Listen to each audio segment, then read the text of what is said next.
Hi, I'm Brian from BLP and I am here with... Hi, my name is Gerson Ramos Asmin, representing the province of Pangasinan. Alright. Now, katatapos lang ng press presentation, anong nararamdaman mo ngayon? So yun, kanina, sobrang kabado, pero ngayon is masaya na. And sobrang happy kasi natapos na rin.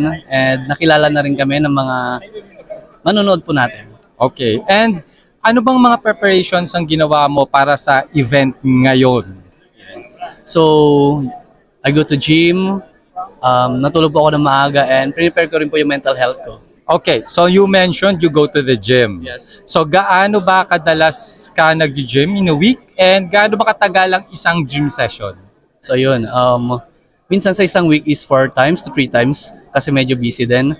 And isang oras lang and ayun. Okay, so dahil nag-workout ka na, ano sa tingin mo na part ng katawan mo are you most proud of?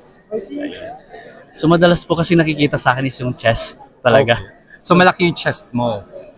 Define. Okay, alright. Okay, ilang bine-bench press yan, di ba? Yes. Ano bang personal record mo sa bench press?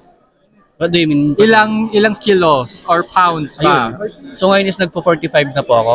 Okay, mabigat yun. Yes. Alright. Okay, now, you're most proud of your chest. Ano naman part ng katawan mo yung sa tingin mo kailangan pa ng improvement? Yung legs ko actually kasi Okay. para siyang legs ng babae kasi. Oh. Also, don't skip leg day, no? Or nagdo-double effort na ba tayo? Yung double effort naman ako pa, pero yun nga. And then kahit anong kain ko talaga, hindi ako tabain. Oh, good for you. As you grow older, hanapin mo yung fast na metabolism. Yun di po yung sinasabi nila sa akin na parang pandaw, parang gifted daw kasi marami akong kinakain na hindi ako tumataba.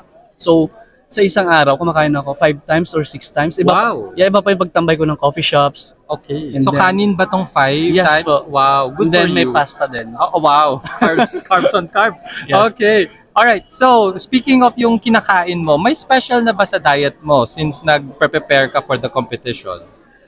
Actually, wala talaga. So, I eat more, pero yun nga, siguro gifted din lang talaga. Wow. So, nakakaingit naman, ano? Yun di ba yung sabi ng mga ko dati? Alright. Anyway, so, any message to your team and to your supporters, mga taga-Pangasinan? So, ayun, first of all, I would like to thank Ma'am Leslie Intendencia Gascon and Sir Jerry Gascon, my local director. Sir Roger, my road manager. Mr. Pangasinan, Sir Jose Valencia. Yuan Lopez, Rara Valdez, for my wardrobe. And especially my family. Hi! And my supporters in Pangasinan. So, ilalaban ko to para sa inyo. Thank you. Thank you so much. Thank you, sir.